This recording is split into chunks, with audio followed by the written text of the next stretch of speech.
Banyak yang beranggapan bahwa internet, telepon, dan seluruh telekomunikasi digital yang kita nikmati dihubungkan oleh satelit.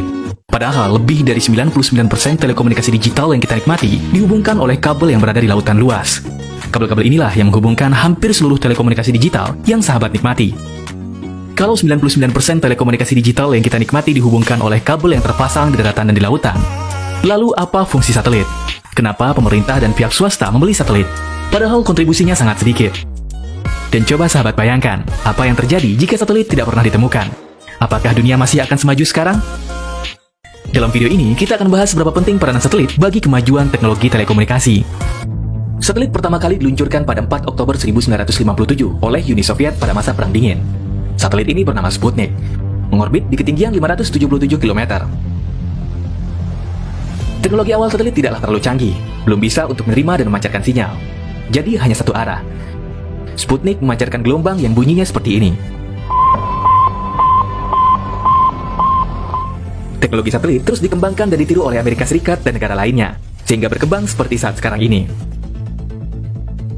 Bagi sahabat yang merupakan kaum milenial atau yang lahirnya di tahun 80 dan 90-an, mungkin mengira satelit memegang peranan penting dalam telekomunikasi global.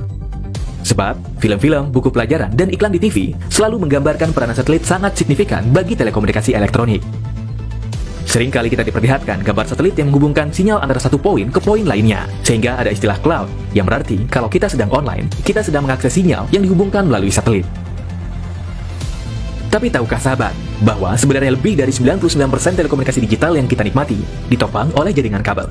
Jaringan kabel ini membentang di lautan luas. Lebih dari 420 jalur kabel fiber optik bawah laut menunjang lebih dari 99% telekomunikasi digital.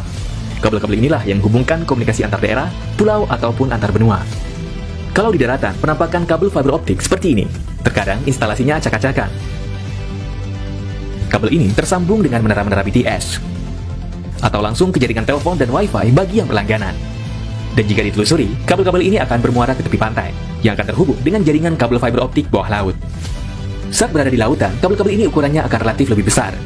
Kabel ini terdiri dari beberapa lapisan pelindung. Itu tergantung kedalaman laut yang dilewati oleh kabel fiber optik. Sahabat mungkin pernah mengalami internet tiba-tiba lemot, padahal sinyal penuh. Itu bisa saja karena jaringan kabel fiber optik bawah laut yang terputus karena jangkar kapal terseret jaring kapal nelayan atau terkena gigitan hiu. Suatu daerah atau wilayah biasanya ditopang oleh lebih dari satu jaringan kabel fiber optik.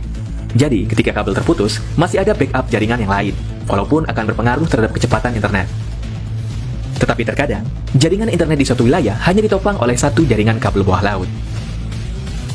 30 Maret 2016, 10 negara Afrika tiba-tiba tidak bisa terhubung dengan internet. Setelah diselidiki, ternyata salah satu dari kabel fiber optik bawah laut yang menghubungkan internet di wilayah tersebut terputus karena terseret jangkar kapal nelayan. Kabel ini bernama ACE, menghubungkan internet antara Eropa dan 10 negara Afrika di tepian barat. 10 negara Afrika ini tidak bisa terhubung dengan dunia luar selama lebih dari 2 hari. Proses perbaikan kabel fiber optik tidaklah mudah, karena sulit untuk mencari titik putusnya kabel. Dan yang kedua, posisi kabel yang berada di bawah lautan dibutuhkan peralatan khusus untuk memperbaikinya. Lalu, sejak kapan sebenarnya manusia menggunakan kabel yang berada di bawah lautan untuk telekomunikasi? Untuk itu, kita harus kembali kepada tahun 1842. Samuel Morse, penemu kode Morse dan pemilik perusahaan telegram, memutuskan untuk menguji coba instalasi kabel bawah laut di dekat kota New York. Kabel bawah laut ini dirancang agar bisa mengirim dan menerima pesan menggunakan mesin telegram. Telegram sendiri adalah sebuah alat komunikasi yang dikembangkan pada tahun 1800-an. Pada saat itu, ilmuwan mencoba mengirim pesan dari rumah ke rumah melalui kabel menggunakan kode Morse. Lalu berkembang dari kota ke kota dan sampailah ke tingkat yang lebih tinggi, yaitu menghubungkan antar negara dan benua. Setelah berhasil dengan uji cobanya, pada tahun 1858, kabel bawah laut pertama yang menghubungkan antar benua dipasang. Kabel ini bernama Transatlantic, menghubungkan antara Amerika Serikat dan Inggris. Seperti ini kabel bawah laut pertama kali dipasang pada tahun 1858. Kabel ini hanya dilepaskan dari bagian belakang kapal, dan tidak secanggih pemasangan kabel fiber optik modern, yang menggunakan alat seperti bajak untuk menggali alur kecil dan menempatkan kabel. Hal ini bertujuan untuk melindungi kabel dari jangkar kapal, jaring penangkap ikan, ataupun dari gigitan hiu.